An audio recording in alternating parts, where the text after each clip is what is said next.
Hey everyone! Tonight, we'll start with the remarkable life of a Viking, not a queen or a tale.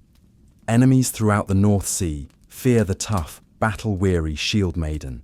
She embodied feminine strength and Norse grit. So before you go, please take a moment to subscribe and like the video, but only if you truly like what I do here. It's always interesting to see who's joining, so please let me know in the comments where you're watching from and what time it is.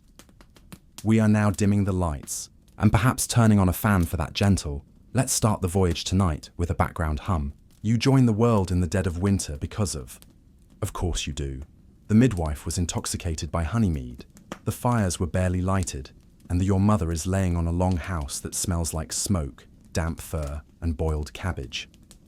Stack of wool blankets that haven't been cleaned since the previous harvest, while holding a wooden spoon as if it were a weapon in order to be fair. Most of the time you yell instead of crying, and the midwife recoils at your father, who, according to him, has witnessed 3 raids and 1 troll, mutters as he looks at you.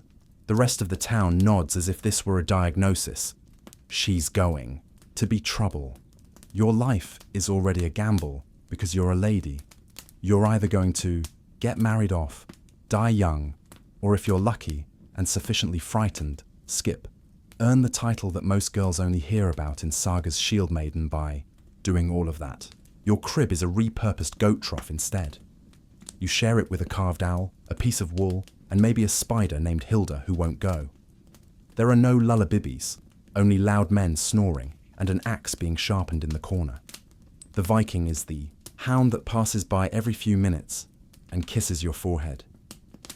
Your family includes a grandmother who speaks, and 2 brothers who already smell like battle. It's like a baby monitor to spectres, and an aunt who has 3 previous marriages, all to men who inexplicably, you are the 4th girl born this year and the only one who failed to show up. You passed away in training accidents, screaming and glaring as you arrived. Your name was selected based on 2 factors. How loud you wind up with something like Freyus or whichever ancestor hasn't had a child named after them in a long time. Brynhild, which roughly means, may the gods have mercy on anyone who insults her, means that you get it through your first night, which is more than most people can claim. The milk is fresh. The fire keeps you warm. By the end of the week, the hamlet is already referring to you as the noisy one, and someone has carved you a wooden knife for teething. Instead of chewing on it, you work on your grip. You are 2 years old and at risk of injury. Your first weapon is a sheep bone from your Viking youth, and the world is your battlefield. Is not gentle. You don't get any pacifiers, safety rails, or cuddly toys. Your favorite toy is a carved wooden horse with a bite and 1 missing leg. This is whatever didn't end up in the stew pot. You also have a stick and a pig bladder ball, along with marks from 3 cousins, which you can use as a disciplinary tool, and 1 sword on anything smaller than yourself. Your playground is the mud, outside the longhouse you share with your animals, and whatever trauma you may experience in the future. Everything is sharp, flammable, and tasty. There is no such thing as childproof, and occasionally all 3 of you swallowed a fish hook, and the village applauded when it returned. Games are, who can toss the rock? It's easy and cruel to capture the chicken, which results in scratches. The person with the most bruises ends up robbing the neighbor's firewood pile and ending up in social ambush. Your cousin is your favorite game of suspense, and it finishes when someone sobs and an adult shouts, Thor's beard. You pick up social norms quickly, so share food only after you've licked. It always gives the chieftain's dog the first taste and never touches anyone's comb.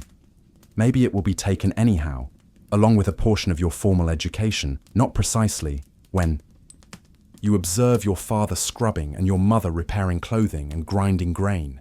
You learn from them. You witness your elder siblings fighting with sticks and attempting to dispute over taxes paid in fish. When you try to impress each other by lifting goats, it doesn't work out well by the time you're 4. You are able to identify when adults are deceiving you and start a fire.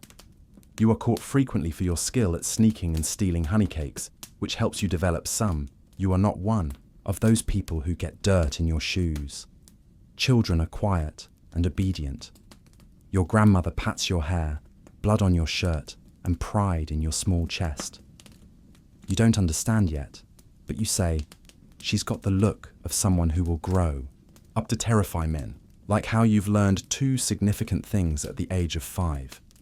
Your education starts early because fire is life and everything else is noisy and frigid. In a classroom, but in the harsh reality of rural existence, forget about reading circles and chalkboards. Don't fall in the fjord is the first instruction. If it's steaming, don't. The idea of school doesn't exist if you touch it. Instead, you're taught using the traditional Norse curriculum, which involved repetition, observation, and being scolded by weary adults. Arithmetic that involves handling sharp objects, such as forks and sheep, if you either lose or learn about consequences firsthand. When you learn that runes cut onto stone signify death, you nod and commit it to memory. When half of the words mean hip bleed, or you learn how to grind grain from your mother without losing your fingers, and your father demonstrates how to hold a knife without appearing to be crying, while your uncle shows you how to gut a fish, and in theory, no one uses baby jargon when your aunt teaches you how to gut a man. Even if you don't grasp half of what grown-ups are saying, you can still learn quickly or become. There are songs about being physically and socially abandoned.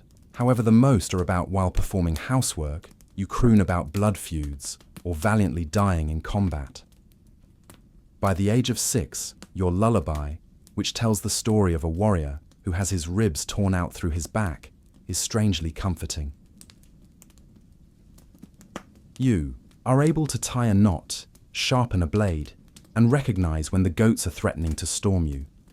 Know how to toss a rock with tactical accuracy, steal additional berries, and lie with assurance. You're not being raised by those who haven't smiled. You're being forged like a sword in fire since the last solstice. But when you succeed, you feel proud. Yes, nobody applauds. Instead, they merely murmur and nod, allowing you to repeat this time with, "You are not a child in the contemporary sense. Rather, you are a tiny adult."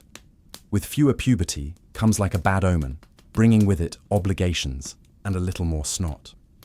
You wake up unexpectedly, inconveniently, and with no regard for your feelings. One morning, you woke up a little taller, a little odorous, and angry. Cannot explain why your insults hit your face more forcefully, even though your voice remains the same. Chooses to produce more oil than lanterns, and at 20, your perspiration could kill a wild boar. Welcome to Viking adolescence, paces. You bleed every month now, and nobody gives you abrasure or a speech. Your mother gives you a piece of yarn and instructs you to. She's already returned to skinning, so you do it since you have no other option. Despite the fact that your physique is changing, you still carry water chops for daily chores. When you wrestle goats and wood clean fish that despise you personally, you're merely currently experiencing back discomfort and an enigmatic need to stab objects. Everyone claims that this is typical. Training gets more intense, and you start using real blades instead of wooden sticks. They first choose dull ones because they don't want to replace you yet, not because they don't want you to be harmed. Are urged to strike more forcefully, move more quickly, and never cry unless it's from. You're supposed to fight the boys as equals, whether it's blood loss or joy, and when you, despite being warned not to boast, you beat them in a socially discreet manner. When you braid your hair, some girls begin to flirt with boys while carefully plaiting their hair. When lads approach you and you ask if they may spar, they usually back off so it doesn't get in your eyes during fighting training. Progressively, a few try, fewer try twice, and you spend your evenings cleaning guns, eating stew, and attempting to avoid dwelling too much on the future. You dream about things other than weddings and silk tunics, standing shoulder to shoulder with warriors in a shield wall without them questioning your strength sufficient.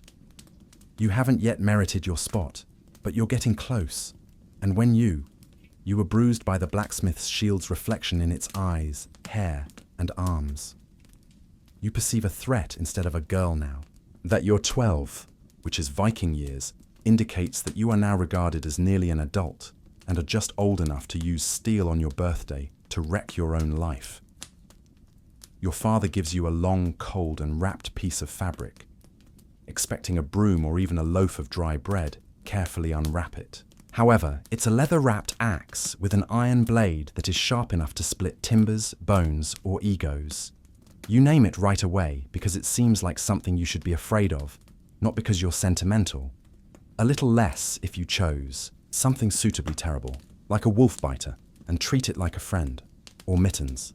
You venture outdoors to attempt it, but your initial swing totally misses the mark and hits your own foot with your second swing, almost destroying the barrier. Don't cry. Instead, simply sit there in silence, bleeding, and wondering if this qualifies as a rite of passage or just a poor idea. Your uncle is bandaging you, but it has a metal edge. He chuckles and offers you a pig's toe after telling you that's how you learn. The following several weeks are filled with trial and error as you respectfully decline. You practice on logs, hay, dummies, and occasionally the training post, which now bends slightly from all sides. But primarily you make mistakes. The off-center hits help you become more confident, strengthen your form, and make your foot more stationary. You learn how to sharpen the blade, lube the grip, and swing without bending your back like when an old drunk tries to dance. You practice until your hands get blisters, then you practice some more. Sometimes you have to train by yourself until the blisters become calluses. Occasionally, your 2-year-old cousin will whirl around in circles before every blow as if he's one day. You block a blow while performing for gods who are undoubtedly not looking. When you strike your opponent's ribcage with a clean counterattack, they drop their weapon, and we see, when you lay your axe next to your bed that night, you don't brag. Much, not for ornamentation, not for custom, but simply in case someone breaks in and thinks you're not having a problem. It begins like most awful ideas with someone, and you're not just learning how to fight, you're learning that you were made for it. When a boy taller than you opens their mouth, you're at training, keeping your axe in your hand and taking care of yourself. Proud of himself after winning a sparring battle, and more arrogant than required, looks at you and asks, "Are you sure you want to?" You don't answer vocally because you don't want to break a nail in a quarrel. The boy smirks as you enter the ring, nod to the teacher, and prepare. He has already partially turned to face his encouraging companions, one of whom murmurs, "Go easy on, you're not being kind with him." Your first blow was stopped, and your second grazes. Your third strikes his shoulder squarely in the center of his chest, knocking him down cold with a noise akin to. The dying bird quickly recovers, swings widely, ducks, sweeps his legs, and attempts to lift you up, so pull him down into the muck, like you've been fantasizing of this moment your entire life. When you put your foot on his chest, the boys stop cheering. The goats observing from the field's edge appear somewhat impressed, as the instructor clears his throat, and you leave, tossing your. The boy coughs and murmurs, something that he then walks away without saying, braiding back like a battle flag, possibly a decent match, and limps off to take care of his damaged body, particularly his. When one of the elders draws you aside because of your pride, you expect a reprimand instead. Your mother nods at you, and your father simply grunts and says, "Good footwork," raises an eyebrow before offering you more dry fish for supper, which is seen in Viking society as the boy gives you a standing ovation after a week of not looking at you. You can learn something by showing a bear that you've accidentally poked with a stick the cautious regard it deserves. It's crucial to remember that you don't need to shout to be heard or smile to win people over. When someone else's underestimating puts them in the mud, you don't have to apologize. Victory smells like you won't soon forget the heat, grime, and somewhat overdone stew. Ceremony with only a broken lip and a damaged shield. No blazing runes, prophecies, or dramatic lightning bolts dividing the sky. And a growling old warrior who says she's ready after spending the previous 5 years. Your mornings start with drills, and your evenings end with you fighting perspiration and wearing every bruise as a badge of glory. Finish with muscular soreness. you were unaware existed. You can now recognize injuries by their sprains and aches. Sharp sting, dull throb, bruise, an ego still. Your braid is longer today, not for show, but because you were bruised after losing to your grandmother in a wrestling match last week. Before a combat, you tie it back for practical reasons to prevent it from becoming caught in your helmet or snatched by someone with less than ideal skills. Making decisions. Some women weave in beads, whereas you weave in pieces of leather and teeth that are not yours. Training has most likely changed to focus more on maintaining your skills than on swinging an axe. You spar with men when someone tries to remove your head, but now nobody goes. You've learned that reluctance costs you more than pain. It loses you respect, so you're not expecting them to be easy on you. Your fingers are always covered with leather or scabs, and your shield arm is stronger than your dominant one. One day during a sparring match, you gain their trust by never giving up, even if you don't win every match session. Your shield cracks after taking a clean strike from a person twice your size. You throw it away and continue moving barehanded as splinters shoot down the middle. You lose the match, but nobody forgets what you did because you're bruised and just enraged enough to make it intriguing. The day the elders begin to use your name in a different way, not as a child who needs to be corrected, but as a warrior who needs to be taken into consideration. No one remarks, "You're a Shieldmaiden now." But they also no longer cast sidelong glances. The braid, blood, and bruises all appear when you take your place in the shield wall. Now, you've evolved into someone others watch to see what happens when things go wrong. Not just a Shieldmaiden. When you eventually board a lengthy ship, during the first hour, you sincerely regret all of the decisions that led you to this point. The wind is strong and the deck is slippery. Unpleasant. And the rowing bench is essentially a wooden insult to your back because you are crammed onto it with people. There is no personal space for soldiers who smell like old leather, dried sweat, and hope that died 3 days ago. A seagull sneezes into your hair as you shift again after your knee briefly touches someone's axe. Shouts above you as though making fun of your life decisions, saying that rowing isn't glamorous, but rather a transportation disguised as full-body punishment causes your hands to blister by mid-morning, and by midday, your blisters have blisters on your hands that feel like they were scraped off with a cheese. Scraper are informed that this indicates you're doing it correctly. There is simply rowing and no rest. Your legs are numb, your arms hurt, and your seat is soggy. That pulls you closer to glory with each stroke, which poses existential problems. Additionally, the meals on board are gloomy, likely due to tendinitis. Hard. Bread that might be used as a weapon, water that's technically edible, and dried fish that tastes like the inside of a helmet. If you're feeling charitable, you eat slowly and think about mutiny at night while drinking still water. With your axe serving as a pillow and your shield as a blanket, you sleep snugly against the ship's side. Shaken by the waves, the crew's slumber, and the persistent sensation that this whole journey was orchestrated by someone who despises enjoyment. Yet in spite of everything, the pain, the cold, and the continual dampness, but there's also the excitement of the ocean and the companionship, the crew's silent pride that, yes, you are welcome here and have earned your place. You are a warrior, and warriors row, not a tag-along or mascot. The coastline can be seen in the distance as a shadowy, strange line on the horizon. Your heart races with excitement, your shoulders heat, and your hands hurt. Weary, hungry, a little seasick, and in complete readiness because the boat isn't only a vehicle, but it's a crucible, and the coastline will be made when you land. Seems to be a secret that nobody wanted to discuss in a peaceful community with thatched roofs.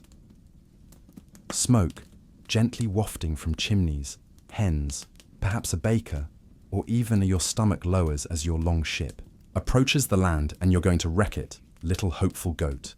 Guilt. But this is your first raid in real life, and it's coming from a very genuine, bodily panic. Steel's serious adversaries, real repercussions if you inadvertently trip in the mud before anyone else has a chance to disembark, stab yourself. The beach is soft, which is ineffective. Before you even get to the settlement, You almost twist your ankle while fighting shouts reverberate all around you. Yours sounds like a goat coughing, but it's okay. It's loud, raw, and mostly spontaneous. You charge, and your first opponent is a chicken rather than a warrior. It attacks you violently, fluttering as if it has something to show that you can swing at a man and barely avoid. He drops the pitchfork he is holding and flees, and you follow after him for a moment, before remembering. You break into a storage house while you're meant to be plundering and discover a bunch of cheese. You grab some cheese, and it feels like a victory as the chaos outside yells fire. A warrior. Next you cries to Odin and tumbles into a bucket. Someone else begins singing without cause. And a well. You start to see why Viking raids are so deeply feared, and perplexingly, the village is pacified and the resistance finally wanes, which is a polite way of indicating that your crew has been burned and looted and has gathered what is useful silver. You stagger back to the boat with a bruised body, tools, animals, and a really lovely stool. Shin, a half wheel of cheese, and a stolen spoon are not what you expected. Slow motion glory, no dramatic words, just the sound of adrenaline and the hazy understanding that even if you yelled for the full 20 minutes, you are still alive because you stood your ground. Despite the fact that your tunic smells like goat, you didn't drop your weapon.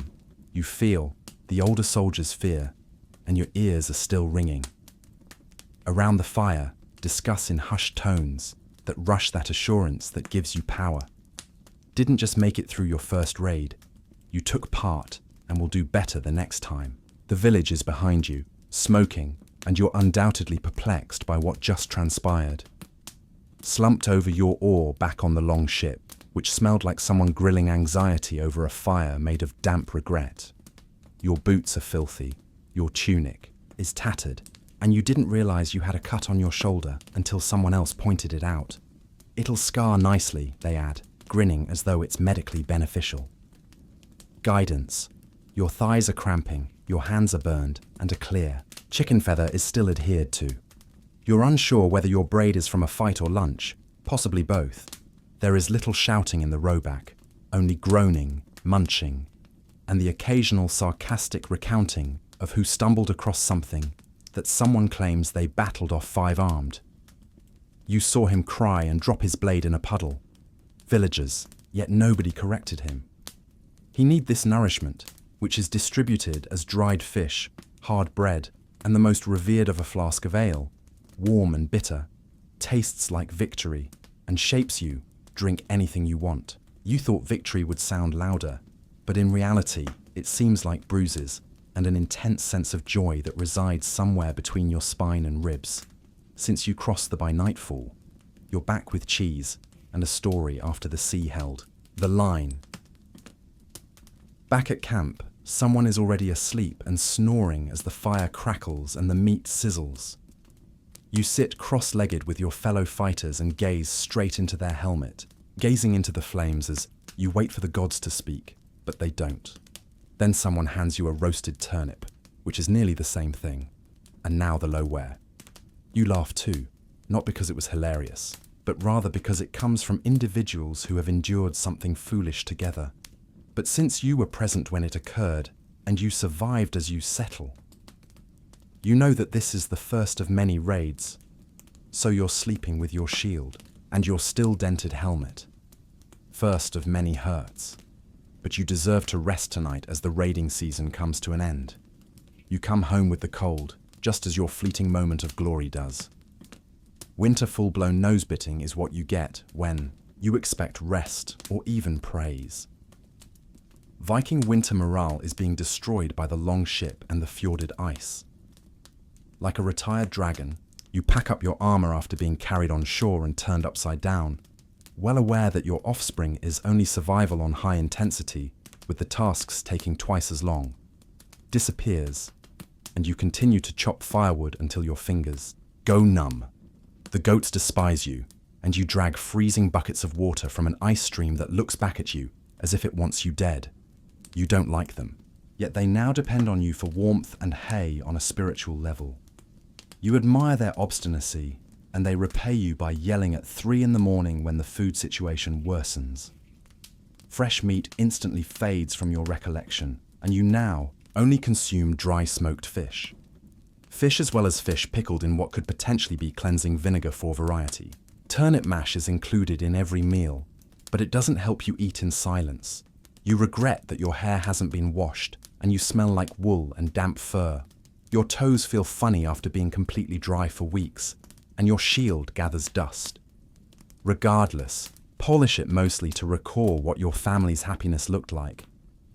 Too many people are in the long home all the time, smoky and full of disputes over who should move the firewood and why the stew smells like your training socks. Even if your fingers freeze on the sword hilt, you still manage to escape outside in the snow. Stronger, you become more detached, both physically and emotionally, and you begin to value. You become silent and cease to notice the pickled smell of everything you go through. As the snow starts to melt in the morning, you hear the first piercing birds singing in months. You walk to the fjord, where the ice is breaking and spring is approaching, and it sounds like a little thing that could give you a migraine. When the raiding season returns, you'll be prepared, irate, malnourished, and winter tried, but it didn't help you live. You were aching for activity. Marriage offers are hardly your reward, and they start off as innocent locals. With a hopeful smile and a bag of dried fish, the farmer's son arrives and tells you that you would make a strong wife. When you ask him how well he can swing an axe, he replies that he doesn't handle weapons. Saying that you don't like men who can't wield a knife makes him depart right away for the next one. Tries harder, and you accept the present he sends you, a comb fashioned from antler. Gently, then use it to give your dog a back-of-the-ear scratch. He never returns quickly and becomes popular, with young men showing up anxious and carrying tokens. Energy in an attempt to subdue the ville's most suitable Shieldmaiden. However, the issue is, you prefer plundering, dueling, and perhaps the occasional feast over taming. Your aunt advises you to think about settling down somewhere where no one discusses goats. When your axe rusts, she mutters something about dying alone, to which you respond, die. You tell her you'll settle down, magnificently, which is, to be honest, a more daring suitor task. He invites you to a duel and claims it's customary. You accept, and he receives a bruise that resembles your protection, and eventually receives an important lesson about the undervaluation of women who work out in the snow for fun. Prevent the rumors that you're not interested in being someone's wife from spreading, making stew every night and refraining from always bickering over who gets the nice fur blanket you desire. Again, battle, less chit-chat, more glory, and fewer goats. If you're not, you've never encountered someone who makes your heart race like a battle drum. So until you do, some of the village girls murmur that you're too proud, even if you're honing your axe in quiet. You spend your evenings on the training field rather than weaving, and the boys who murmur that they're afraid are both right. You sleep with your axe next to you, not out of habit, and you sharpen your blade rather than organizing a wedding, loneliness. But since it's the only person who never responds, you've engaged in previous battles, raids, skirmishes, and small-scale clan conflicts over insults and goats. But this is war, and it begins before sunrise. The adversary is not a far-off community of terrified farmers amid the kind of hush that seems like the earth is holding its breath. Armed, armored, and already honing their blades with your name in mind, these warriors don't receive your chieftain gives a dramatic speech saying, "Don't die, stupid." He then leaves to tie his boots, and you nod. You stand shoulder to shoulder with the people you fought beside in the shield wall, and that sounds about right. Wandering around the cookire from time to time, your shield feels heavier today. So, does someone close to you vomit up? Someone else sings, and then it starts. Chaos shields slam swords scream in the first clash, and most likely more people perish. Then you block someone, swing, duck, stab, and repeat. This isn't a technique. It's as your shield breaks and you turn to your axe, you are living at the speed of terror. You pick up a spear that a man who no longer needs it dropped. Your axe breaks and you lose track of time. You can't remember what language you're yelling in. All you know is that your arms are always moving and your feet hurt. You stumble and land in the mud, close to a corpse that doesn't fall very spectacularly. Appears to be a familiar face, and all you can hear is the pounding of your heart and the distant thunder of fight. A shadow approaches, you roll, a blade narrowly misses you, you seize a rock and you use it. It seems to function in some way, and after it's really over, the field is peaceful once more. You sit there soaked in blood, but now it's the dead who won't breathe again, not earth holding its breath. When you're attempting to recall how to experience emotions like pride, fear, or even hunger, a bird lands close by and regrets it right away, since you survived when you shouldn't have. When someone inquires, you will shrug and respond, "Didn't have anything better to do." This is accurate, but it's not the complete tale. Things alter after the conflict. You still have the same boots, axe, and cloak with the enigmatic stew stain. That won't go away, but people now see you as more than simply a fighter. They see you as a tale. Someone starts one person called you the Goat Hammer, which is a reference to the person who would not die. Less appealing, but gathers momentum due to one regrettable event involving an opponent on the run and a close goat. You should let them speak instead of correcting them, because the reality is more messy, and people no longer move away, making the village less interesting to stroll through. You nod courteously, and they nod back, as if they're unsure whether you're going to challenge them or beg for assistance. Children dare each other to probe your shield and whisper your name very carefully. You once caught a boy mid-sneak, but they never succeed when you're not looking, and gave him your axe. He froze. You remained silent, and he gave it back before running away. I haven't seen him since intelligent young fighters now seek your input before to a raid, not only as a courtesy, but since you've been there, done that, and returned with more wounds than justifications. You've grown into a seasoned problem solver and are no longer that noisy girl who hits hard. A visit from a stranger who knows your name or something similar is a warning story with a superb arm. Swing. The merchant calls you the mistress of blades after bowing too deeply, and you correct him by asking if he brought better cheese this time. He nods so rapidly that he nearly faints at night while spitting into a bucket. You hear your own story recited to you around the fire, but it's a little off. You say nothing, yet it's dramatized and includes fresh details about thunder, a luminous raven, and a berserker kiss.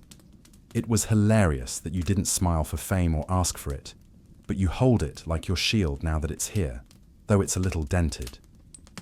Being constantly prepared, you used to question whether people would take you seriously, but now you question whether they will. You're no longer the youngest, because you've been shaking long enough to talk. A new generation of wide-eyed girls who are shouting too loudly, holding their axes too loosely, and braiding their braids too tightly. They'll perform in combat. You see yourself in them, but they'll be less bruised and more hopeful. You are more like a storm that could erupt at any time than a hero. Your sword wrist is the moment you've earned that your joints hurt in the morning. Itchy scar across your ribcage that doesn't heal when it's going to snow. It pops when it's chilly. The anguish stays like an old drinking companion who doesn't know when to leave, even though you're not as quick as you used to be. You work out less to show that you're not softer. Rather, you're just harder in the proper spots. And more to maintain mental acuity. You eat more slowly, sleep less, and talk only when younger Shield said something worthwhile. Half of the Longhouse still hadn't heard you.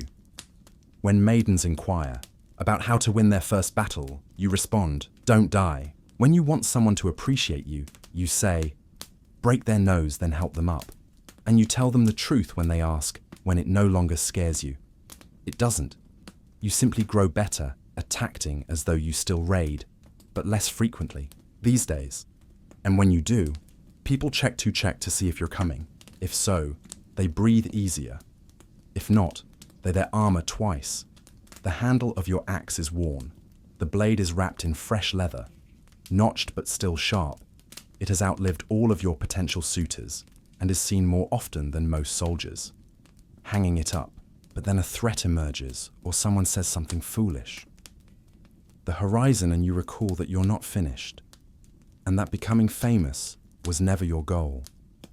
You merely desired to endure in order to establish your position in a world that didn't believe that you ought to have one, and somehow, by using blood and fire and simply refusing to give up, you did. You are a warning, not just a Shieldmaiden. The next, when someone inquires as to whether you still fight, you'll grin slightly and respond, only as required and occasionally for enjoyment. Long before hospitals and white coats, the Greeks thought that napping in a temple was the finest way to recover. And this wasn't a lazy idea. In ancient times, incubation was considered a sacred form of treatment for those who were ill. Greece, instead of scheduling a physician, you packed your things and travelled to the sanctuary of Asclepius, the god of recovering frequently at Epidaurus, where the aroma of sacrifice and laurel meet marble colonials. When you first arrive, you would bathe in holy water, carry out purification rites, and provide and make a little sacrifice, usually a rooster, and get ready for sleep in the dark abattoir. There were snakes slithering freely about the patients in the calm room where they lay down on mats holy to Asclepius and represented regeneration and renewal. The concept was straightforward, but mystically doze off in the god's presence, and he will come see you in. You might see Asclepius in these holy dreams, which were more than just symbolic. They were prescriptions. In the morning, you would report if someone touched your injured leg or gave you a healing herb. A temple priest who would read your vision like a spiritual pharmacist and give you advice on what to do. The trip to the temple and the purification weren't passive. Some academics contend that the prayer prepared the body and mind for healing, sort of early psychosomatic therapy, which some refer to as a theatrical placebo, but is frequently worked, or at least was seen to be so by patients, occasionally left others cured. Departed feeling moved, but nearly all of them took away a tale, and the temples gladly presented these stories written in stone as testimonials to sight restoration. Uncertainty about clinical studies, healed limbs, and divine interventions. However, the line was blurred by powerful testimonies etched in stone during the ceremony. It was less about battle between medicine and religion and more about dreaming and diagnosing. It wasn't just about the symptoms, it was also about balancing with the divine. Body. It was a dialogue with the universe, and if you were fortunate, the universe replied in a whisper, shaped like a god, sometime after midnight. And a snake coiled up at your feet. Let's head out of the tranquil sleeping quarters. In ancient Mesopotamia, east of Greece, where healing was more akin an exorcism, as opposed to a rest in the area between the Euphrates and Tigris, wasn't merely biological. It was a personal illness that was believed to be the result of malevolent ghosts sent by vengeful ghosts, envious neighbors, or furious gods, and the cure trapped the demon in a bowl. These so-called incantation bowls, also known as Babylonian demon bowls, were the Mesopotamian equivalent of spiritual bug zappers. They were simple ceramic objects placed upside down and buried beneath the thresholds of homes. But their purpose was anything but decorative. Each bowl was inscribed spiraling inward in Aramaic or other local languages. With protective spells and divine names, the writing was dense, deliberate, and a little unhinged, invoking angels, saints, and cosmic powers to bind whatever malevolent force might be lurking. The demon wasn't just expected to leave the body, it was meant to stay, trapped in the bowl forever, like an ancient spiritual Tupperware. Some bowls even featured crudely drawn images of the offending spirit bound in chains, looking rather uncomfortable. The image was meant to humiliate the demon, sort of like magical mug shoto. Others went further, including family names, domestic complaints, and even mentions of rival sorcerers. It wasn't just about healing, it was about defense in a world of curses, evil eyes, and whispered spells. You needed spiritual insurance. These bowls were typically buried under doorways, thresholds, or the corners of homes. Why there? Because demons, much like nosy neighbors, are said to linger at the edges, waiting to slip in unnoticed. The bowls served as invisible bouncers, keeping the bad vibes out and the family intact, while modern medicine might scoff the deeper logic, is strangely relatable. These rituals externalized invisible threats, gave fear a name, a shape, and a container, and in doing so, they gave people a sense of control in a chaotic world. So next time you feel something's off and can't quite explain it, maybe check under your doormat. Who knows, there might still be a dusty bowl silently doing its job, holding back the shadows with little more than ink clay, an ancient Mesopotamian hope. While Mesopotamians were busy trapping demons in pottery, the ancient Egyptians turned to something more sensual: plants, perfumes, and potions. For them, healing wasn't just about restoring the body, it was about balance, harmony, and divine scent. And at the heart of this fragrant medical tradition was the blue lotus, a flower with hypnotic power and spiritual prestige. The blue lotus wasn't just beautiful, it was intoxicating, literally. Soaked in wine or infused into salves, it was used to induce mild euphoria and ease pain, grief, or spiritual distress. Ancient paintings show partygoers clutching lotus blooms during feasts, priests offering them in temples, and even mummies buried with them. The flower was thought to connect the living with the divine, opening the mind to healing dreams and sacred visions. But lotus wasn't the only tool in the Egyptian medical chest, far from it. Egyptian medicine was a dazzling mix of the empirical and the esoteric. They catalogued over 800 remedies in texts. Like the EBA's papyrus, a 20-meter scroll filled with everything from crocodile dung suppositories, yes, really, to honey-based wound dressings. Some of these treatments were surprisingly effective, especially the ones involving garlic, frankincense, and myrrh. All known today for their antimicrobial properties, others were more spiritual than scientific. One common remedy for toothache involved placing a cooked mouse on the sore spot. Another involved chanting spells to drive out illness as if it were a disobedient servant. The line between prayer and prescription was thin, and doctors, called SWNW, often doubled as priests. The temples themselves acted like hospitals. The sick would come to be treated with a combination of pycases, incantations, and offerings to deities like Sekhmet, the lion-headed goddess of plagues. If you're covered, great. If you didn't, well, perhaps the gods were testing your resolve. But make no mistake, Egyptians weren't blindly magical in their approach. They performed surgical procedures, set bones and drained abscesses. They even understood the pulse and examined urine to diagnose illness. In fact, some Greek physicians like Hippocrates and Galen later borrowed heavily from Egyptian methods. Still, the rituals always lingered, because in Egypt, healing wasn't just a physical process, it was a sacred act, a way of aligning the flesh with the eternal. And sometimes all it took was a flower, a spell, and a little bit of faith wrapped in linen.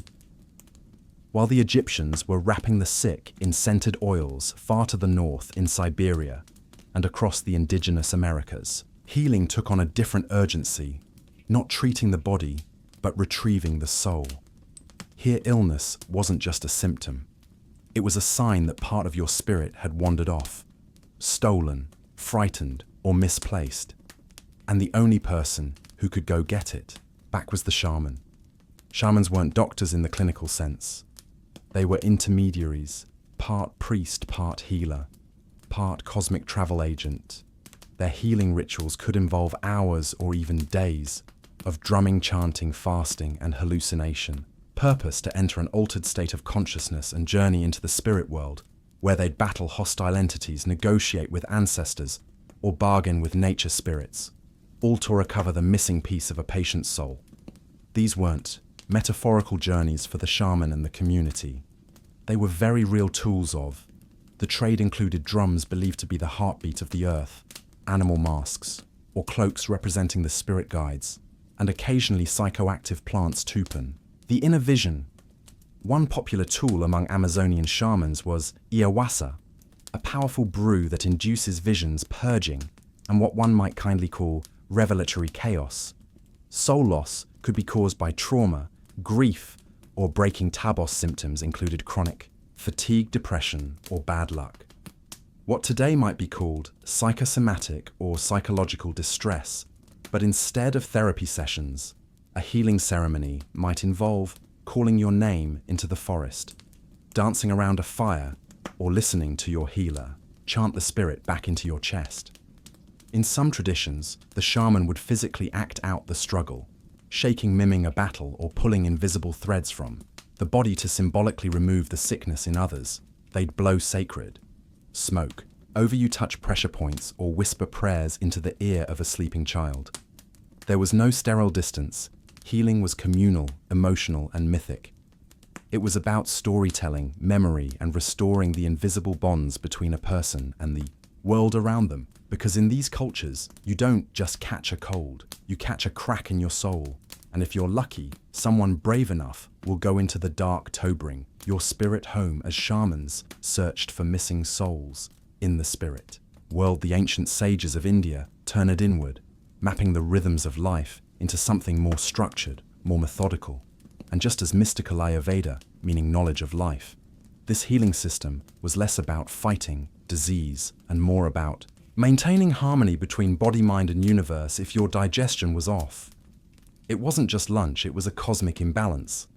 According to Ayurvedic theory, every person is made up of three doshas: Vata, air and space; Pitta, fire and water; and Kapha, earth and water. Your unique combination determined not just your health, but your temperament, personality, and favorite breakfast. A healer's job wasn't to eliminate symptoms, it was to bring your doshas back into balance using herbs, diet, massage, meditation, and if needed, a thorough oil bath. Yes, oil. Ayurvedic treatment loves oil. Warmed sesame or medicated ghee is drizzled onto the forehead in a practice called Shirodharamiyant to calm the nervous system and open the third eye. Other therapies involve full-body oil messages, detoxifying enemas, herbal smoking, and even induced vomiting called vimana, which sounds brutal, but was considered deeply purifying. But this wasn't just a set of folk cures. Ayurvedic texts, like the Karasita, dating back to at least the first millennium BCE, outlined detailed anatomical theories, surgical techniques, and philosophical foundations. Ancient Ayurvedic practitioners were trained observers, diagnosing disease by examining the pulse, tongue, eyes, and even the patient's voice. Still, the spiritual aspect was never far behind. Health was considered a moral state as much as a physical one. Greed, anger, or excess desire could disrupt the doshas just as easily as spoiled yogurt. Meditation, chanting, breath control, pranayama. These weren't just spiritual practices, they were daily medicine. And then, of course, there were the herbs: turmeric for inflammation, ashwagandha for vitality, neem for purification. Each plant wasn't just a remedy, it had personality, energy, and astri, often linked to gods, saints, or cosmic events. In short, Ayurveda didn't see illness as a random misfortune. It saw it as a message, a whisper from within, that something had drifted off balance. The cure wasn't war on disease, it was realignment, harmony, a nudge back to the sacred rhythm of life, preferably with warm oil, lots of it. While India focused on balancing the doshas, ancient China developed its own intricate system, built on a similar concept of harmony. The flow of energy, or Qi pronounced Qi in traditional Chinese medicine, TCM. Illness wasn't just the presence of disease, it was the blockage or misdirection of life force. Think of Qi, a kind of invisible river flowing through your body. When it stagnates, floods, or dries up, things go wrong. When it flows freely, health is restored. At the center of this worldview were two guiding principles: yin and yang, the complementary forces of cold and hot, dark and light, passive and active. A good healer didn't just identify what was wrong. They asked, which element is overbearing? Which one is missing? Are you too much fire? Not enough water is your spleen. Holding a grudge? Practitioners examined your tongue, listened to your voice, and took your pulse. Not once, but at several spots, each corresponding to different organs. Your liver might be angry, your kidney might be fearful. The diagnosis often sounded more poetic than pathological, but that didn't make it less powerful. Treatment often involved acupuncture, inserting hair-thin needles along meridians to unblock energy paths and encourage natural flow. While the thought of needles may not sound comforting, Many found the experience strangely calming sometimes, euphoric. But TCM wasn't a one-trick philosophy. It also employed cupping, moxibustion, burning herbs near the skin qiong energy, movement exercises, herbal medicine, and meticulous dietary plans. Ginger ginseng, licorice root, each prescribed with careful intention. One of the most revered texts in this tradition is the Hangning, the Yellow Emperor's Inner Canon, a medical philosophical dialogue. Written around 200 BCE. In it, the emperor and his physician discussed not only the nature of illness, but the rhythms of seasons, emotions, and even politics. The body, after all, was a miniature version of the universe in Chinese medicine. You weren't just a sack of organs. You were a living ecosystem, a part of the cosmic order. Stomach ache wasn't just from bad dumplings, it could be unresolved. Grief healing was never purely physical, it was ethical, emotional, elemental. And when the elements fell out of tune, the goal wasn't to fight but to restore harmony, like tuning an instrument, or uncorking a stream with needles, and maybe a touch of burning mugwort across the vast and varied landscapes of Africa. Healing has long been a community event, a blend of medicine, ritual, and ancestral power. Unlike Western models that isolate the patient in a clinic, traditional African healing involves the family, the ancestors, the village, and the spirits. In many cultures, illness is not just a personal ailment, it's a social rupture, a cosmic imbalance that must be addressed holistically, preferably with drum smoke and a very concerned chicken. Take the Sangas of southern Africa. Spiritual healers and divers who serve as the bridge between the living and the dead. A Sang doesn't just diagnose symptoms, they read bones. Literally a handful of bones, shells, and trinkets is cast on a mat, and their position reveals the story. It's a form of spiritual radiology. The ancestors speak through the scatter once the diagnosis is made, whether it's a curse, ancestral, displeasure, or emotional trauma. The healing begins.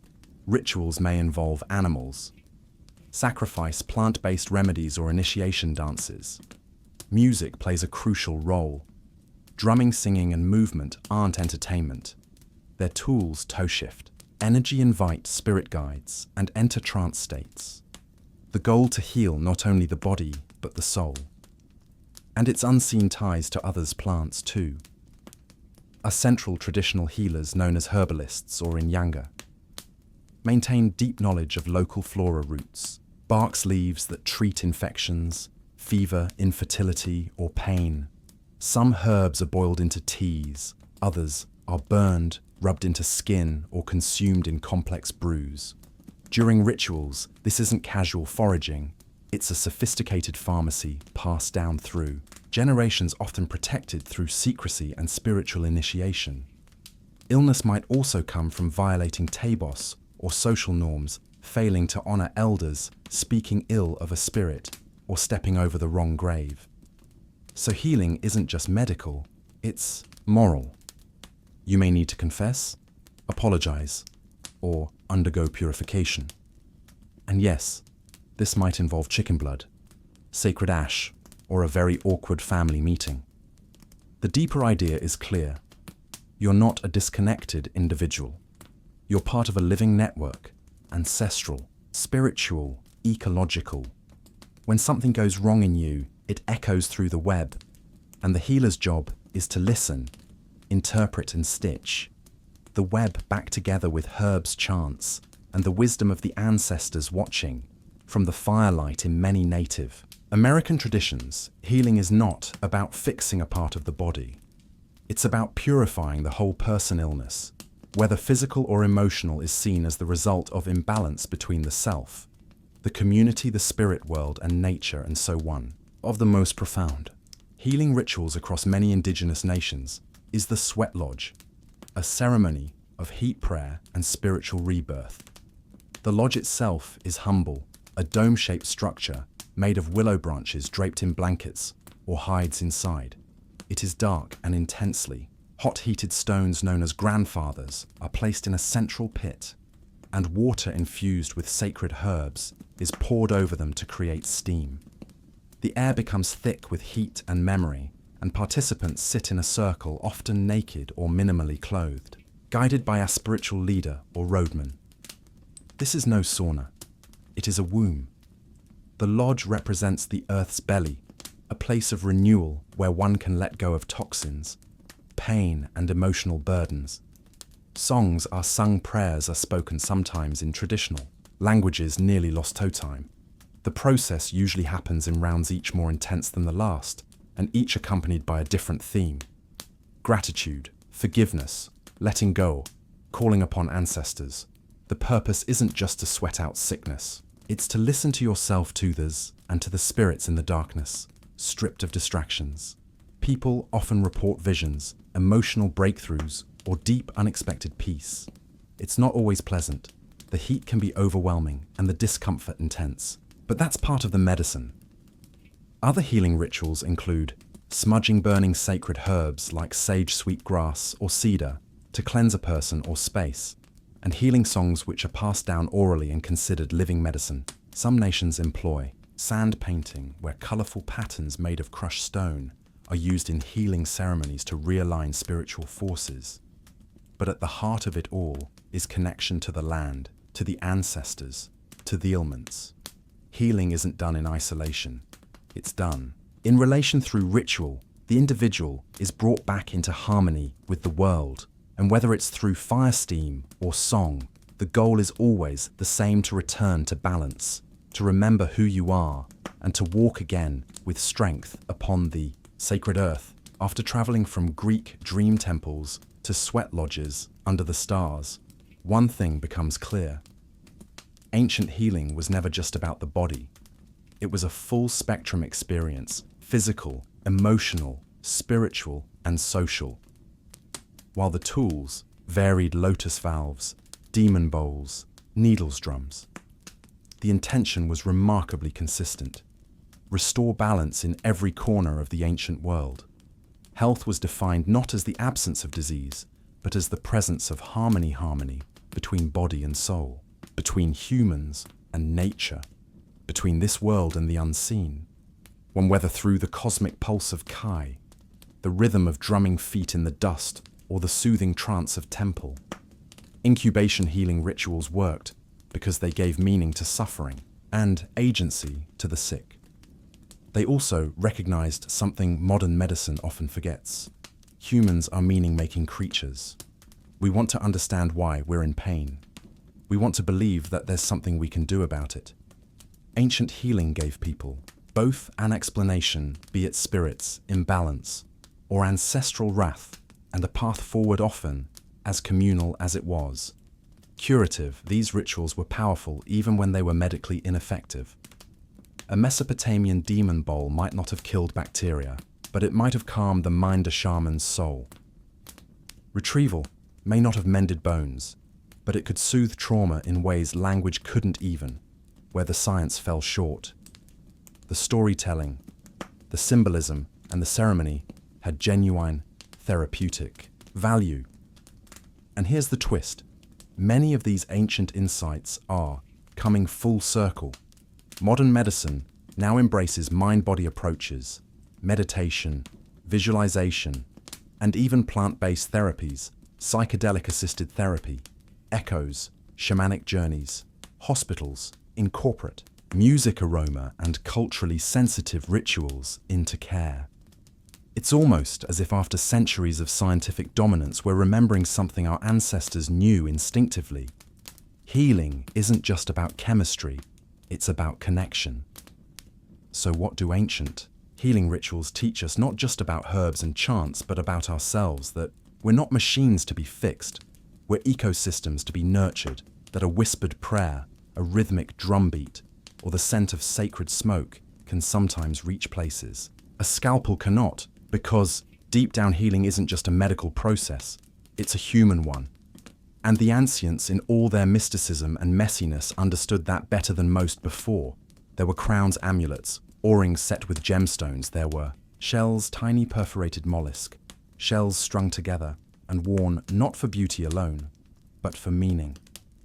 Some of the oldest known jewelry in human history comes from places like Blombos Cave in South Africa, where archaeologists uncovered shell beads. Over 75,000 years old, these weren't just random decorations.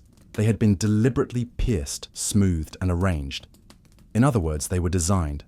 So why would early Homo sapiens spend precious time threading together shells, teeth, bones, and stones when survival was already a full-time job? The answer seems to lie in communication. These ornaments weren't just aesthetic. They were a language. A necklace might signal your role in the group, your family lineage, or your readiness to mate jewelry. Was a wearable story one that spoke without words, and while today we think of jewelry as luxury, the earliest forms were sourced directly from nature's scraps: bird talons, animal teeth, pieces of amber and carved bone. Nothing was wasted. Everything held potential meaning. A predator's tooth worn around the neck didn't just look cool, it said, "I survived this." It was protection, bravado, and spirituality wrapped into one primitive pendant. Interestingly, these early beads often came from the sea, suggesting that even inland communities valued coastal materials. This implies a level of trade and exchange, possibly. Among early tribes, jewelry even then was portable culture, a way to carry identity and relationships across landscapes. But there's also a spiritual layer. Some anthropologists believe these objects had magical or ritual purposes. Shells were connected to water bones, to ancestors' teeth to strength. They weren't just decorative, they were talismans, worn close to the body to ward off illness, misfortune, or evil spirits in essence.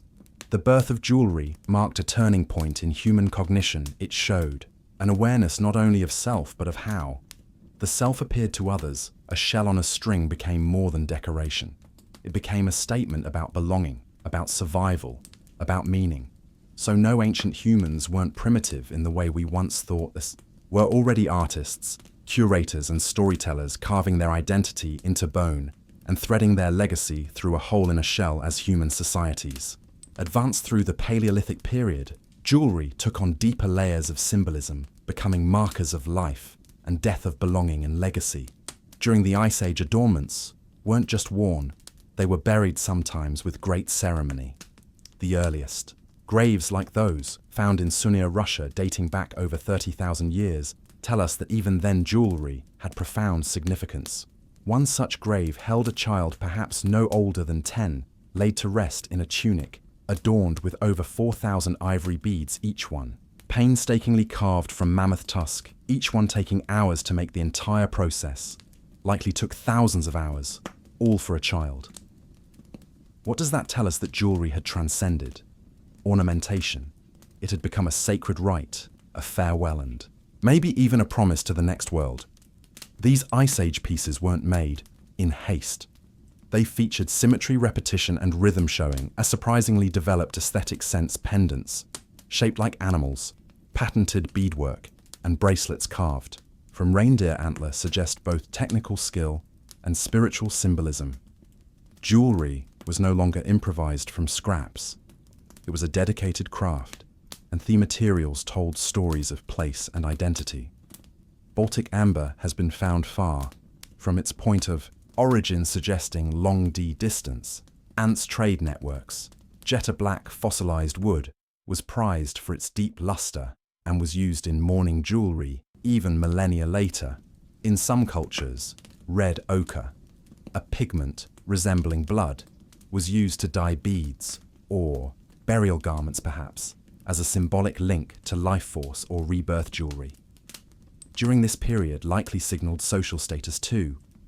Who you were, where you belonged, how much labor your group was willing to invest in your decoration.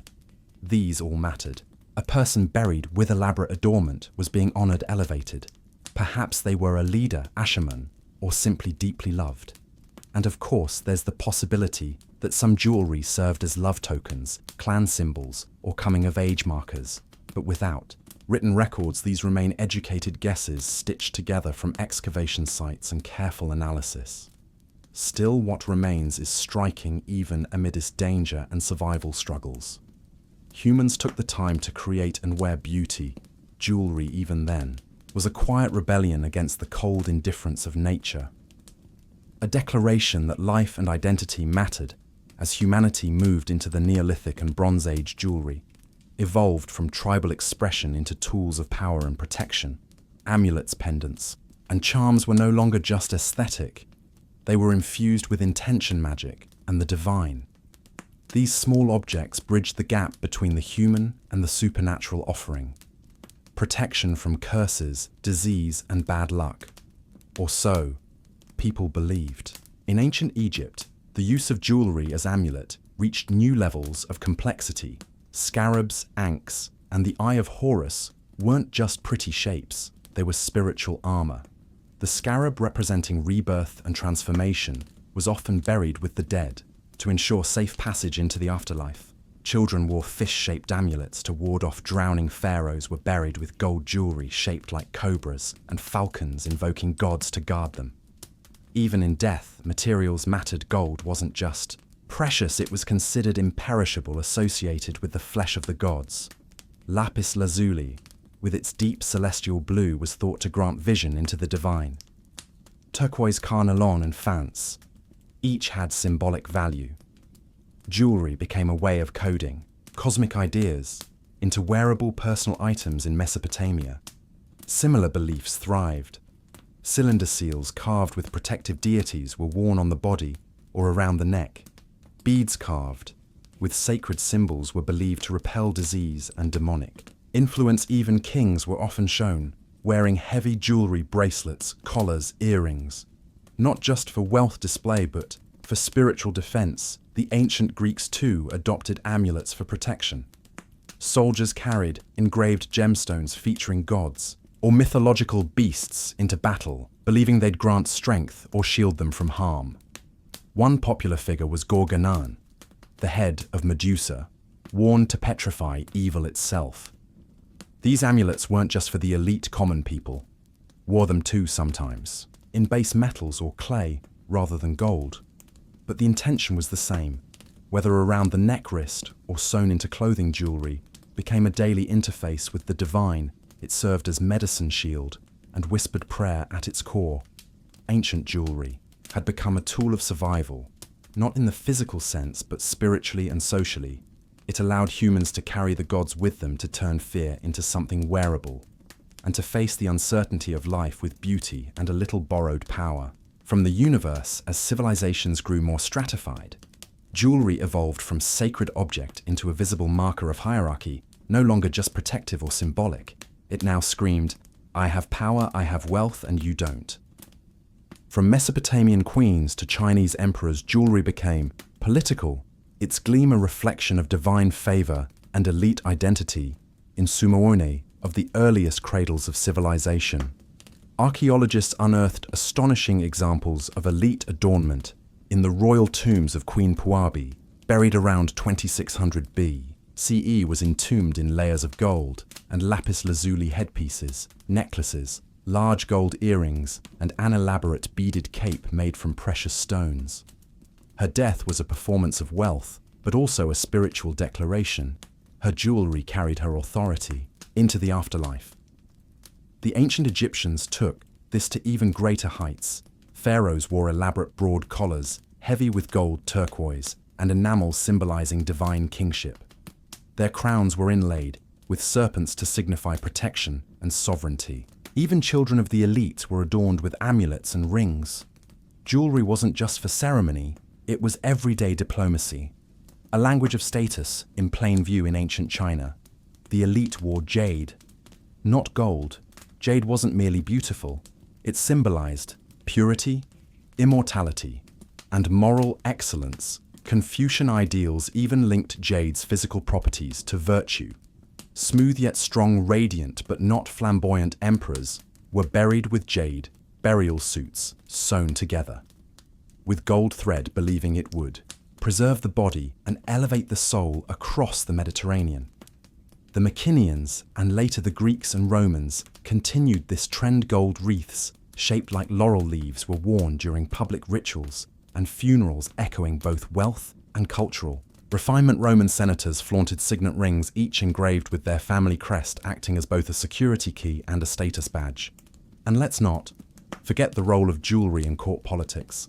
A lavish necklace could be a gift of favor or a trap. Drawing someone into dangerous alliances, jewelry was used to secure marriages, to signal allegiances, and to curry favor with gods and kings alike.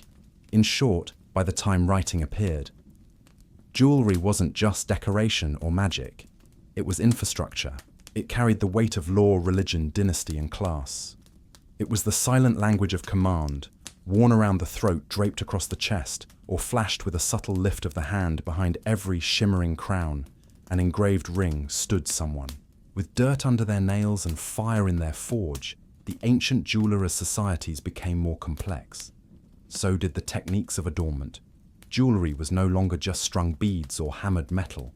It became art, engineering, and alchemy, often centuries ahead of its time. In Bronze Age civilizations, artisans began mastering the use of metal smithing tools, techniques like granulation, fusing tiny gold spheres to surfaces, and filigree delicate wirework required precise control of heat materials and geometry. The Manoans of Cree, for example, created jewelry that looked almost modern bees made of gold with tiny suspended drops, of honey lions, mid-raw goddesses with wings outstretched. These weren't just trinkets, they were mythologies in miniature. Egyptian goldsmiths took it even further, using blowpipes to control fire and open molds for casting. They produced elaborate collars and amulets that still stun the modern eye. One of the finest discoveries from Tutankhamun's tomb was a scarab, pectoral containing Libyan-desert glass, a material formed by ancient meteorite impact. Jewelry here wasn't just decoration. It was cosmic. Meanwhile, in the Indus Valley, a Mesopotamia craftsman was setting stones into gold, developing primitive drills with string and bow mechanisms, and perfecting ginaglio, carving on seal stones. These engraved pieces weren't only beautiful, they served as identification signatures and, in some cases, magic charms. Perhaps most remarkable was the use of lost wax casting, an innovation that allowed for complex hollow metal forms first appearing in Mesopotamia and Egypt. This technique involved sculpting a model in wax, coating it with clay, then heating it until the wax melted away, leaving a mold for molten metal. The result: rings, earrings, and pendants that were both lightweight and ornate. By the time of the Etruscans and Greeks, jewelry had become a full-fledged industry. Specialized workshops employed engravers, metalworkers, polishers, and gem cutters. Designs were replicated with molds, and innovations like hinges, clasps, and even mechanical lockets appeared. These innovations weren't just about luxury, they told stories of technology, trade, and talent. The rise of the jeweler meant that human identity could now be engineered as much as expressed. Jewelry became both a craft and a code, a silent testimony to the hands that shaped it and the societies that wore it with pride. As ancient trade routes spread across desert seas and empires, jewelry evolved beyond personal expression or local ritual. It became currency, diplomacy, and a global commodity. A single gemstone might pass through dozens of hands, kingdoms, and languages before landing on the neck of a queen or the hilt of a warrior's sword. Take lapis lazuli, a deep blue stone more prized than gold in the ancient world. Its only known source in antiquity raised the bad minds of modern-day Afghanistan. Yet it turned up in Mesopotamian temples, Egyptian tombs, and even in Mycenaean Greece. That means ancient merchants were moving this stone across thousands of miles, through mountain passes, along riverways, and over brutal terrain, all for beauty, yes, but also for what that beauty meant: access, status, and connection. Trade transformed jewelry from a local product to a cross-cultural symbol. The Phoenicians, for instance, acted as intermediaries, sailing from the Levant to North Africa and southern Europe, spreading both their own elegant glass beads and foreign goods in their wake. Egyptian lotus designs appeared in Iberia, while Assyrian motifs crept into Mediterranean workshops. The Silk Road carried pearls from the Persian Gulf, rubies from India, and jade from China, sometimes making it all the way to Rome.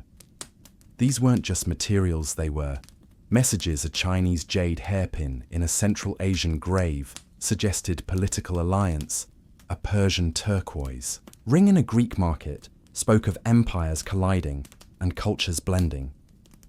Jewelry was also used as tribute and bribery. Emperors exchanged it to seal treaties. Rulers paid in it to appease invading armies' gold. Bracelets, gemstone inlaid belts and pearl-studded. Diadems acted as political chess pieces. Even among commoners, jewelry took on economic weight in many ancient societies. Jewelry functioned as portable wealth, especially for women. A bride's dowie might include coin bracelets or rings, serving both as adornment and emergency savings if needed. She could sell a necklace to survive famine fund, a journey, or pay a debt. In essence, ancient jewelry was the world's first global brand recognizable, across borders, adaptable to local tastes, yet carrying the same timeless message. This is precious, and I am connected to the forces that made it so. From caravans to caravel, it traveled with us. Part ornament, part passport, part promise. While jewelry often marked status and divinity, it eventually took on one of its most enduring roles, the symbol of love, commitment, and memory. Long before diamond engagement rings became the norm, humans used beads, rings, and bangles to mark relationships. Both romantic and sacred in ancient Egypt, rings were exchanged not just as decorative gifts, but as contracts of union, circular in shape, with no beginning or end. The ring represented eternity. Couples would exchange rings made of woven reeds, ivory or gold, often placed on the third finger of the left hand, a tradition based on the belief that this finger held a vein that led directly to the heart. Later called the vein amorous in ancient Rome, betrothal rings called analabus were made of iron, symbolizing strength and permanence. Some were engraved with portraits of the couple or clasped hands, a motif known as fed, which would persist into medieval Europe. And beyond, these rings were more than tokens of affection. They were legally binding, often tied to dowries, inheritances, and the legitimacy of offspring. Other cultures marked romantic bonds through bracelets, necklaces, or amulets worn in pairs. In some tribal societies, lovers exchanged matching talismans, made from bone, tooth, or carved wood items, believed to remain spiritually linked no matter how far apart. The wearer's traveled jewelry also played a major role in wedding ceremonies. In India, their tradition of adorning the bride with intricate gold jewelry, including nose rings, anklets, bangles, and hairpieces, was both aesthetic and spiritual. Each item carried symbolism, prosperity, protection, fertility. The Mangal Sutra, a black beaded necklace tied by the groom during the wedding, became a symbol of marital status, akin to a Western wedding ring. Across cultures, love jewelry also carried hidden messages. In Renaissance Europe, posy rings were engraved with romantic verses or secret phrases. Some were inscribed inside the band, visible only to the couple. Others held compartments with miniature portraits, locks of hair, or perfumes. Jewelry, in this sense, became an archive of emotion, a compact relic of memory, intention, and bond. It was the tangible form of something invisible. Trust, devotion, connection, worn close to the skin, kissed in moments of longing, passed from generation to generation. It whispered, "You are not forgotten, we are still linked." And long before vows were written down, they were etched in metal and worn with pride throughout ancient history. Jewelry didn't just decorate the body, it connected it to the divine. Adornments were often charged with spiritual meaning, used not just for beauty or wealth, but to invoke blessings, protect against evil, and mark sacred roles. A necklace was rarely just a necklace. It was a prayer, a barrier, a silent conversation with the gods. In ancient Mesopotamia, priests and priestesses wore elaborately designed pectorals and headpieces during rituals. These weren't accessories. They were spiritual uniforms crafted to mirror celestial forms or mythological creatures. A single bead might represent a planet. A clasp might depict a god's weapon. Jewelry served as a way to physically embody cosmic order. Egypt took this even further. High priests wore items designed to channel the power of the gods. The Menat necklace, for example, was not only decorative, but was believed to bring fertility and divine favor. Worn by priestesses of Hathor, it was often shaken like a rattle during ceremonies.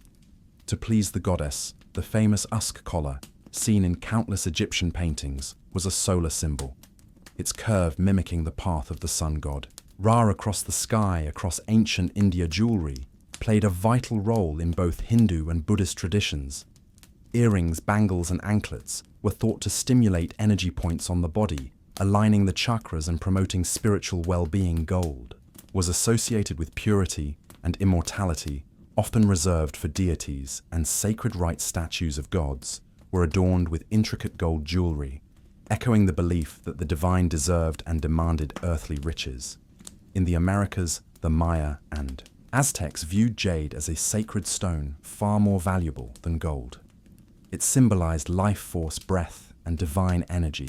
Priests wore jade pendants shaped like deities, and rulers were buried with jade in their mouths to carry their soul into the afterlife. Even in early Christianity, amulets and medallions inscribed with crosses or saints' images were worn toward off-plague demons or temptation jewelry. Here wasn't just pious, it was protective, whether worn by a humble farmer or a high priest, ancient spiritual. Jewelry spoke to a shared human impulse to seek protection, favor, and meaning from beyond a sacred shimmer, a divine thread, a way to carry the heavens, not in the sky but around your neck. As ancient civilizations rose and fell, their jewelry remained buried in tombs, hidden in ruins, or passed hand to hand across generations. What started as beads on a string evolved into something far more powerful, a vessel of memory, a statement of identity, and sometimes the only clue left behind in burial sites. From Scandinavia to Nubia, jewelry offers intimate portraits of the dead. A brooch might reveal cultural origin, a ring might suggest marital status, a necklace made of mixed materials might hint at long-distance trade or migration. Even the way jewelry was worn layered across the chest, looped through hair or hidden under garments tells us how people saw themselves and how they wanted to be remembered. And remember, these items were meant to outlast their wearers. They were passed on as heirlooms, tokens of continuity. In times of change, a mother's pendant might be worn by her daughter on a wedding day. A warrior's ring might be buried with his son. Jewelry became a bridge between past and present, often more durable than stories, more personal than monuments in times of exile or crisis. Jewelry was also a means of preserving identity during the fall of cities or forced migrations. People took only what they could carry, and jewelry was both portable wealth and emotional ballast. A simple bangle might hold more meaning than an entire home left behind. The materials themselves aged gracefully. Gold doesn't rust, gems don't rot. So jewelry, unlike textiles or food offerings, could survive millennia in doing. So it preserved human fingerprints, not just physically, but metaphorically. You can almost feel the pride, the love, the ritual, and the pain in every scratch, clasp, and missing stone. Even today, we echo these ancient instincts. We inherit wedding rings. We wear necklaces with initials. We place lockets near our hearts. We keep jewelry in boxes, not for their market value, but for the people they remind us of.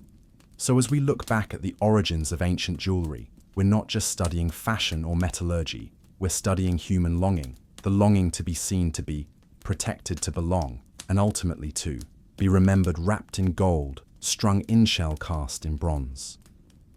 The story of jewelry is the story of us, durable, personal, eternal. Beneath the peaceful wheat fields and sleepy roads of northern France lies something no one expects, a massive underground city carved directly into soft chalk. Just outside the village of Nass, near the Somme River, sits one of the most unusual archaeological mysteries in Europe, a sprawling subterranean labyrinth made up of over 300 rooms, stretching more than 3 kilometers in length. Descend just 33 minutes and you're no longer in rural Pesid. You're in a ghost city carved into stone. It's easy to miss on the surface. There's only a small entrance on a wooded slope, but step inside and the cool air greets you. Like a secret, the passages widen, they twist, they open into hidden chambers, stables, kitchens, even a chapel. Some rooms are connected with long, low-ceiling corridors. Others are isolated dead ends, perhaps meant for storage or something more secretive. It feels less like a cave and more like someone turned the underworld into a village. What's most unsettling isn't just the scale. It's the silence of its origins. No definitive record tells us why or when the now complex was first built. Estimates suggest that construction began sometime in the Middle Ages, possibly between the 9th and 13th centuries. But was it meant as a refuge, a monastic retreat, or something else entirely? The walls don't say. One popular theory is that local monks or villagers began digging the tunnels as a way to escape Viking raids or later invasions during the 100 Years' War. It would have made perfect sense. The chalk is soft and easy to excavate, and the network is cleverly ventilated, meaning fires could be lit without suffocating occupants. It was also virtually invisible from above, making it the perfect hideout over time. The city beneath Norse evolved. Wells were dug, smoke chimneys were hidden inside tree trunks above ground. Horses were even stabled in the depths, far from enemy sight. And yet, despite its engineering genius, the site vanished from collective memory until it was rediscovered by a priest and amateur archaeologist in the 19th century. And that's just the beginning, because what started as a potential medieval refuge would later become a sanctuary, a curiosity and a canvas for soldiers in one of the bloodiest wars in history. But down here, surrounded by carved walls and uncertain purpose, one thing is clear: Norse wasn't built in fear.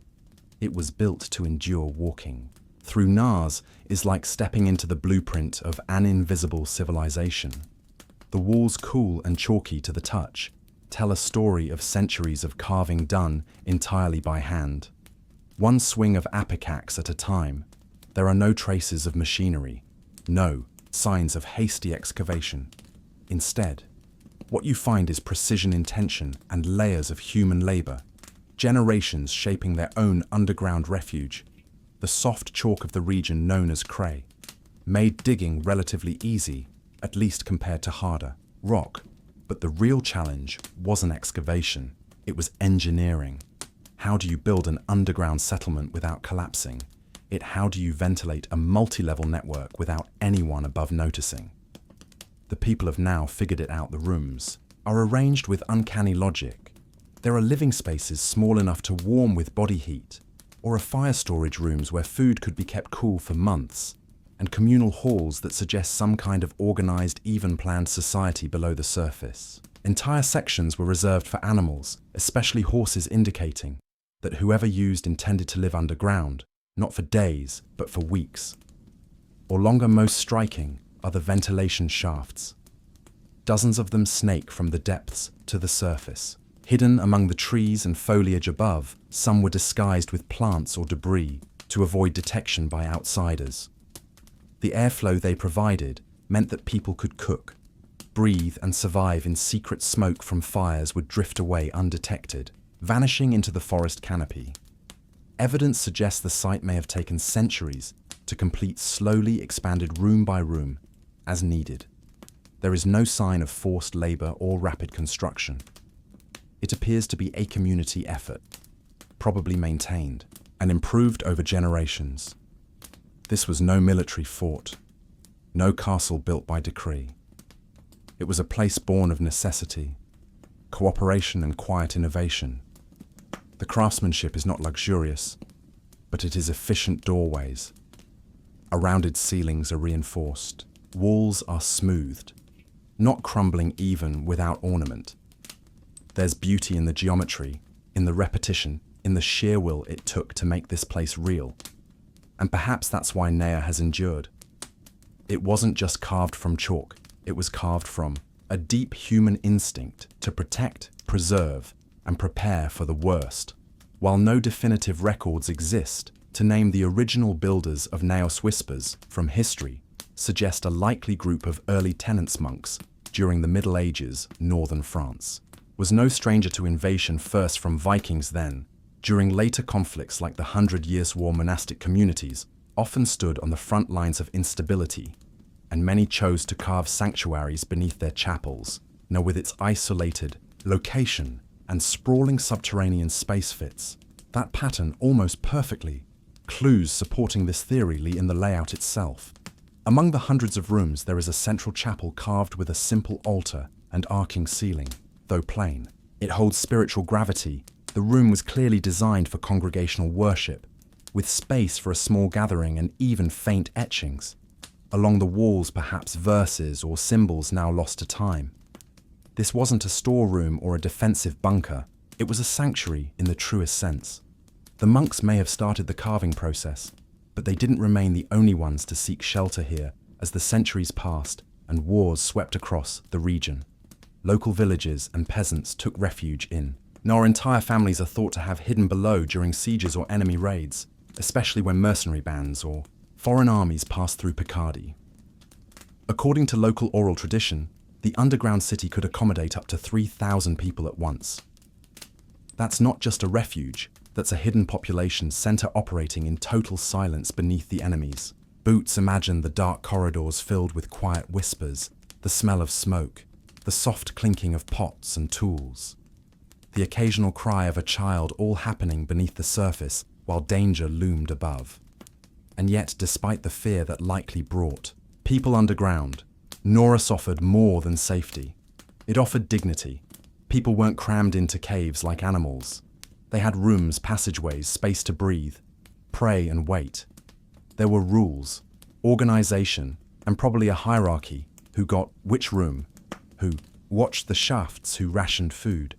The answers are lost, but the design suggests social structure, not chaos in many ways. Nar wasn't just a hiding place, it was a parallel society. Quiet, shadowed, and utterly self-reliant, built not out of luxury but out of necessity, and in doing so, it kept communities alive without anyone above. Even knowing they were there, for centuries the underground city of Nar quietly served its purpose, sheltering monks, villages, and perhaps entire generations from wars and raids, and then, just as mysteriously as it had been carved, it vanished from memory. By the 18th century, few in the surrounding region even knew it existed. The entrance had been overgrown. The stories faded. The city below swallowed not by earth, but by time. How does a city disappear slowly, bit by bit? As peace returned to northern France, the need for subterranean refuge declined. People returned to farms and fields, families grew more permanent roots above ground. Oral histories thinned with each generation, and eventually no one remembered to tell the next child that beneath their feet lay an entire civilization of chalk. There's no record of its use during the Napoleonic Wars, no mention during France's Revolution. The 19th century passed. With barely a whisper of the tunnels, it became local myth. A story for children, a cautionary tale about hidden rooms and ghostly monks, until one day in the 1880s, curiosity brought it back to light. A Catholic priest named Father Ernest Danacourt had an amateur interest in archaeology. He had heard the whispers a shepherd boy spoke of, a hollow sound beneath his feet. The locals thought he was mad, but Danacourt persisted. He began clearing away debris and brush at a strange depression in the land, and what he found shocked even the skeptics. Down in the dark, with only lanterns and rope, he uncovered rooms, hundreds of them, each more elaborate than the last. He was the first person in perhaps 150 years to walk those halls. He cleaned them, mapped them, and began cataloguing the site in time. He opened it to the public as a curiosity visitors arrived to see the city beneath the earth, wondering how something so massive could be hidden in plain sight. And yet even Danacourt never fully understood. Its origins themed, evil timelines were speculative. The purpose of some rooms remained unclear. Why were some passages sealed? Who had carved the deeper, more narrow tunnels? The more he uncovered them, or questions rose from the chalky walls. Naos had returned, but only as a puzzle, a hauntingly empty stage with no actors. Left a city remembered not through documents, but through silence, shadows, and rooms that had patiently waited for someone to come back. Just a few decades after Father Danacourt rediscovered Naor, the peaceful fields of Picardy were torn apart by a new kind of horror. The First World War trench warfare turned northern France into a blood-soaked labyrinth of mud-barbed wire and artillery craters. And while the war raged above, something extraordinary happened below and it became a secret sanctuary. Once again, French, British, Australian, and even Canadian soldiers passed through the region as part of the SO offensive, one of the deadliest campaigns of the entire war. Many of them found themselves near the village of Norse, and some were taken underground, perhaps for shelter, perhaps for curiosity, perhaps for a brief moment of quiet away from the thunder above. But they didn't just visit, they left their mark on the soft chalk. Walls of Nar are more than 2,000 inscriptions carved carefully by soldiers. Names, ranks, regiments, dates, even hometowns. It became a kind of underground guest book, a human time capsule etched in stone. Some signatures are elaborate, complete with military insignia. Others are heartbreakingly simple. Tom, 1916. J. Carter, 14th Battalion. It wasn't vandalism. It was memory, written by men who knew they might never return home. Many of these soldiers were Australian, from the Australian Imperial Force.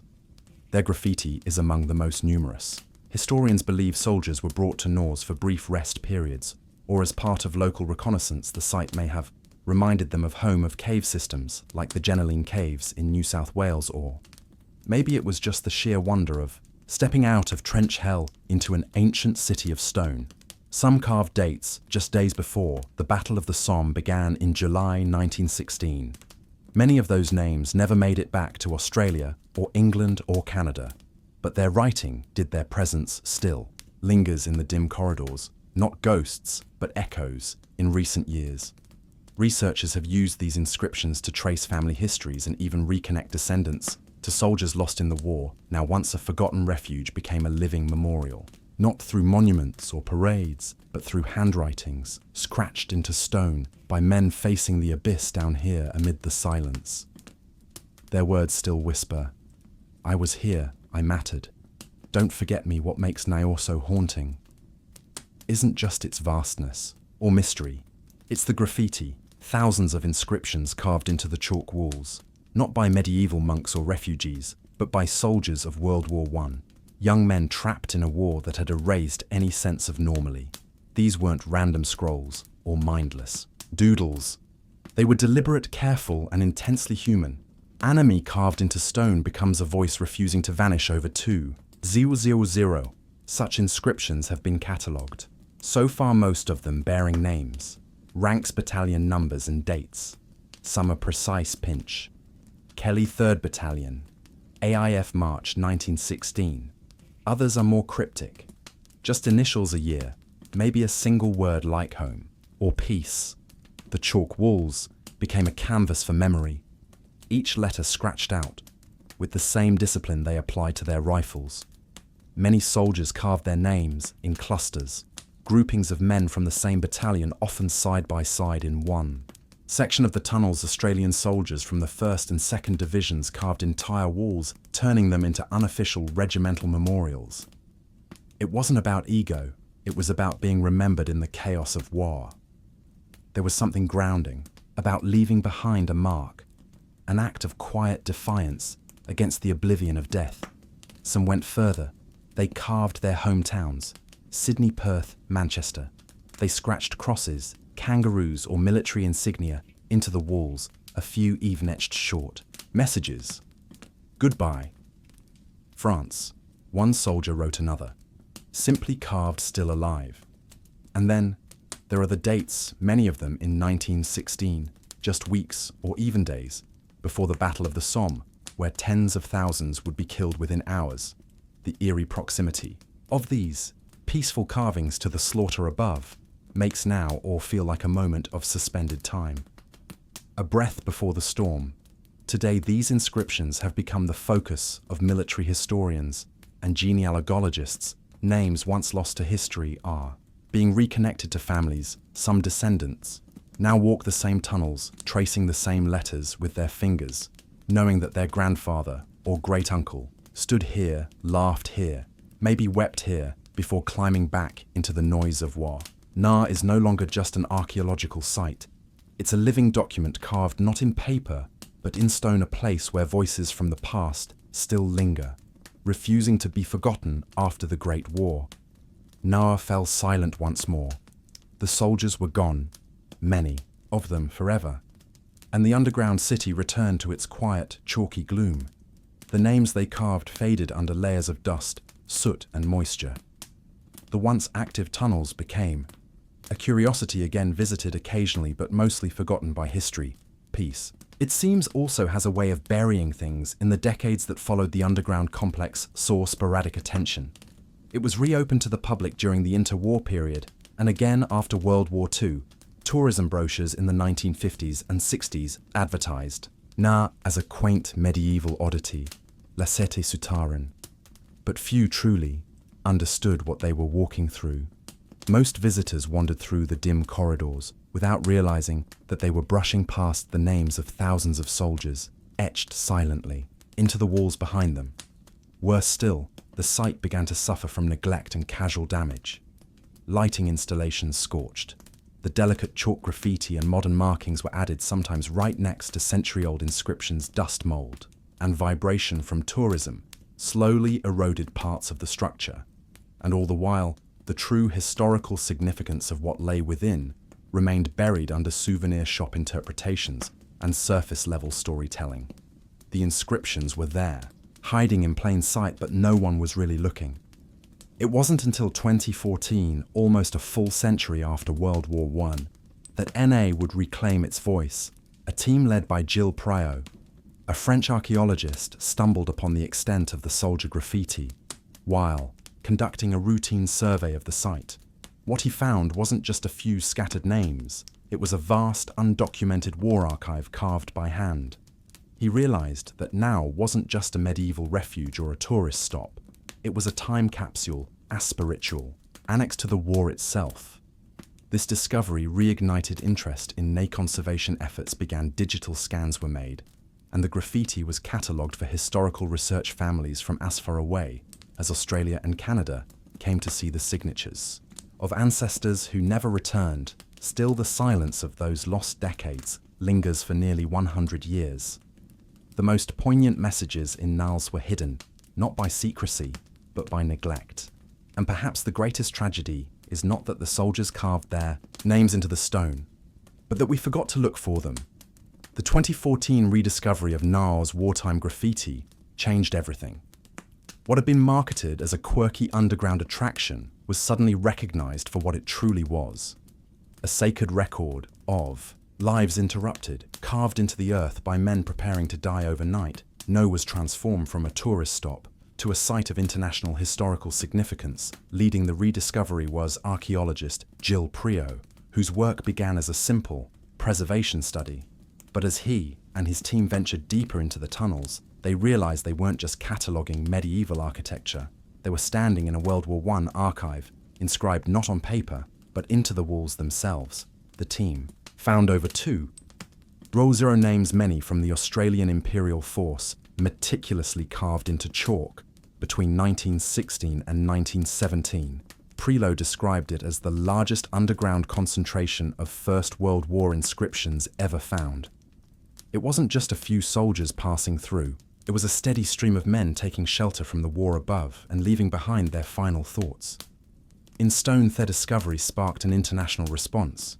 Researchers began cross-referencing the names with military records, identifying individuals, units and fates. Families in Australia, the UK and Canada were contacted. Some learned for the first time that their grandfathers or great-uncles had passed through Naur.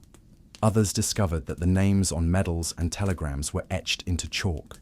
Half a world away, meanwhile, efforts to restore and preserve the site. Accelerated sections of the underground city were scanned. Using 3D imaging, lighting was improved to protect the chalk walls, and interpretive displays were updated to reflect the site's new significance. Portions of the inscriptions were sealed off from visitors to prevent further erosion. What emerged was not just a story of archaeology, but one of reconnection. People came to know not to marvel at stone walls, but to touch history, to trace a carved name with their fingertips and feel just for a moment the heartbeat of a long-dead soldier. It wasn't just about honoring the dead, it was about listening to what they left behind. Through these efforts, Naur was no longer a forgotten footnote. It became what it always was, a message in the dark waiting patiently For the world to remember today, the underground city of Nar is more than just a marvel of medieval engineering or a relic of wartime memory. It is a symbol of resilience, human creativity, and the strange intimacy between survival and silence it stands. Not as a monument to one moment, but as a layered palimpsest of human history, each corridor echoing a different era's fears, hopes and choices. What began as a possible monastic hideaway evolved into a full-fledged subterranean refuge, then into a forgotten curiosity, and finally into an accidental war memorial carved by its own witnesses. In this way, Nar defies classification. It is not just a historical site, it's a psychological space, a place that has housed prayer, fear, routine, and rest across centuries. The cold chalk walls have absorbed the breath of monks, villagers, and soldiers alike. Each left something behind in the modern era. Norse has become a place of reflection, especially for descendants of the World War I soldiers who inscribed their names there. Visiting the tunnels today isn't like entering a battlefield or a museum. It's like entering a shared memory, one that was once buried and now breathes again. You walk not just through stone, but through testimony. It has also become a site of collaboration between nations. French and Australian historians now work together to match inscriptions. With military records, school children are brought through the tunnels to learn about history in the most visceral way possible, by seeing what someone else carved with their own hands during a time when they weren't sure they'd survive the week. Perhaps most powerful is what Nails teaches us about legacy. It was built not with glory in mind, but out of necessity. Yet it endured, and over time, its quiet persistence became its strength. It reminds us that history isn't just told in speeches and statues. It's whispered into chalk, hidden in dark corners, waiting patiently for someone to remember. No is not loud. It doesn't shout, but it endures. And in doing so, it speaks to the enduring human instinct to carve meaning into the places we fear the most, and to leave behind a mark that says, or simply, we were here, we mattered.